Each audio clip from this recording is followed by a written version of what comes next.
கடைசி நாட்களில் நாம் வாழ்ந்து கொண்டு இருக்கிறோம். இயேசுவின் வருகை சமீபமாய் இருக்கிறது.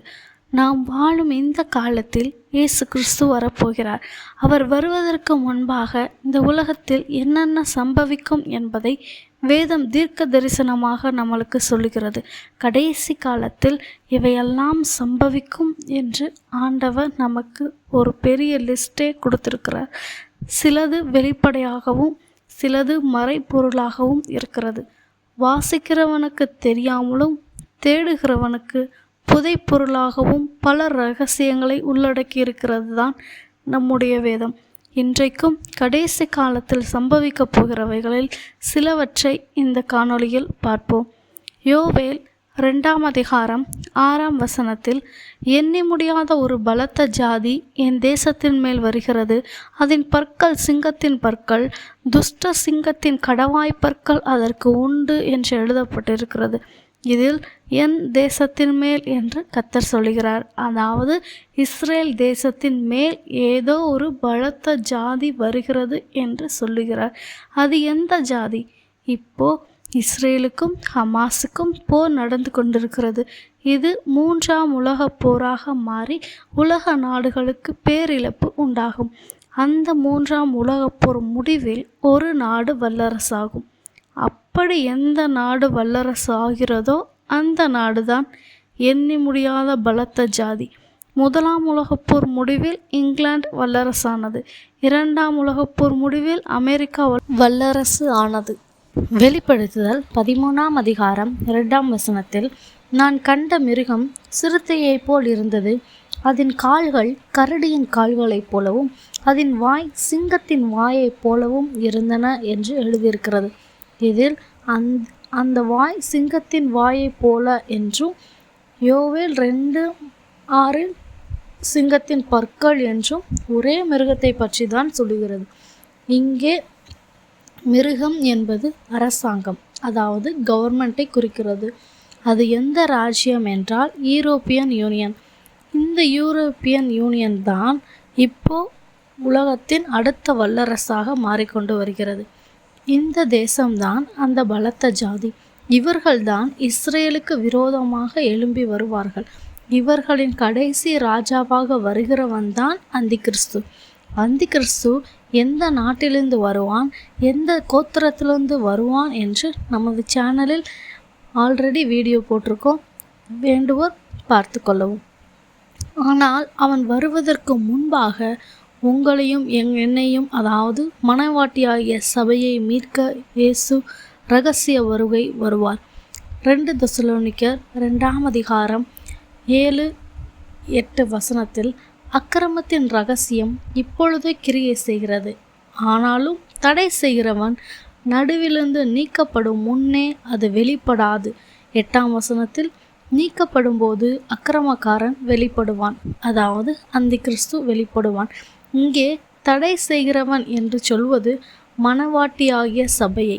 சபைதான் அந்தி கிறிஸ்துவை தடை செய்து கொண்டிருக்கிறது.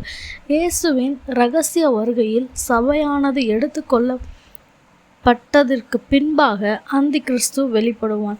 இப்போ இஸ்ரேல் ஹமாஸ் போர் நடந்து கொண்டிருக்கிறது. இந்த யுத்தம் 3ஆம் உலகப் போராய் மாறி முடிவுக்கு வந்ததும் அந்தி கிறிஸ்து வெளிப்படுவான். இந்த யுத்தம் எப்போ முடியும் என்று தெரியாது. ஆனால் முடியும் போது யூரோப்பியன் யூனியன் வல்லரசு ஆகும். உன்னத பாட்டு 5:2 கதவை தட்டுகிற என் நேசரின் சத்தத்தை கேட்டேன் என்று எழுதப்பட்டிருக்கிறது. இயேசு கிறிஸ்துவும் உங்கள் இதயமாகிய மனதின் கதவை தட்டுவார். அந்தி கிறிஸ்துவும் உங்கள் வீட்டின் வாசலில் படுத்திருப்பான். நீங்கள் இயேசுவுக்கு கதவை திறக்கும் போது மணவாட்டியை அழைத்து கொண்டு போவார். அவர் சபையாகிய மணவாட்டியை அழைத்து கொண்டு போன பின்பு அவரை தேடுவீர்கள். ஆனால் உன்னத பாட்டு 5:7 நகரத்தில் திரிகிற காவலர்கள் என்னை கண்டு என்னை அடித்து காயப்படுத்தினார்கள் என்று எழுதப்பட்டிருக்கிறது. அதாவது சபையை எடுத்துக்கொண்டு மணவாளன் சென்ற பின்பு கதவை திறக்காத சபை உபத்திரவக்காரனாகிய அந்தி கிறிஸ்து கையில் ஒப்புவிக்கப்படும்.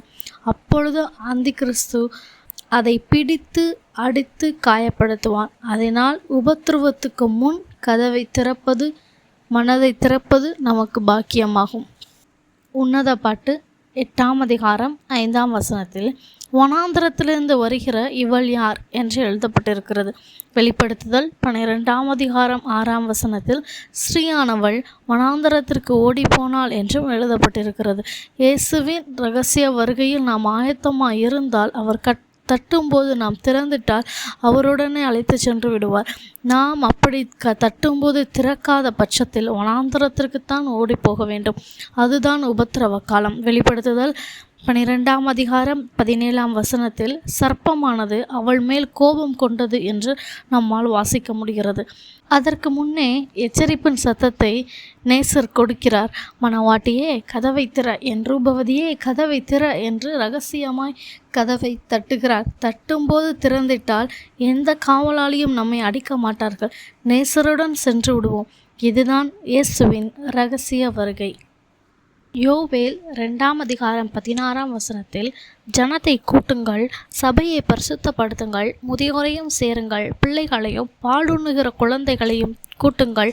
மணவாளன் தன் அறையையும் மணவாட்டி தன் மறைவையும் விட்டு புறப்படுவார்களாக என்று இயேசுவின் இரகசிய வருகையை குறித்து வேதம் சொல்லுகிறது. மணவாளனாகிய இயேசு பரலோகத்தை விட்டு புறப்பட்டு வரும்போது பூமியில் மூலை முடுக்குகளில் மறைந்திருக்கும் பரிசுத்த சபையானது தன் மறைவையும் விட்டு புறப்படும். அந்த நாளே இயேசுவின் இரகசிய வருகையின். அந்த நாள் மிகவும் சமீபமாக நாம் வாழ்ந்து கொண்டிருக்கிறோம். இனி காலம் செல்லாது.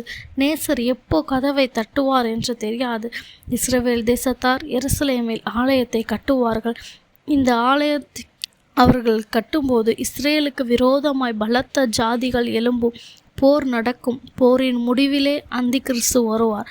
அவன் வருவதற்கு முன்பாக உங்களையும் என்னையும் அழைத்து செல்ல மணவாளனாகிய இயேசு கதவை தட்டுவார். செல்ல ஆயத்தமாகும். ஆமென்.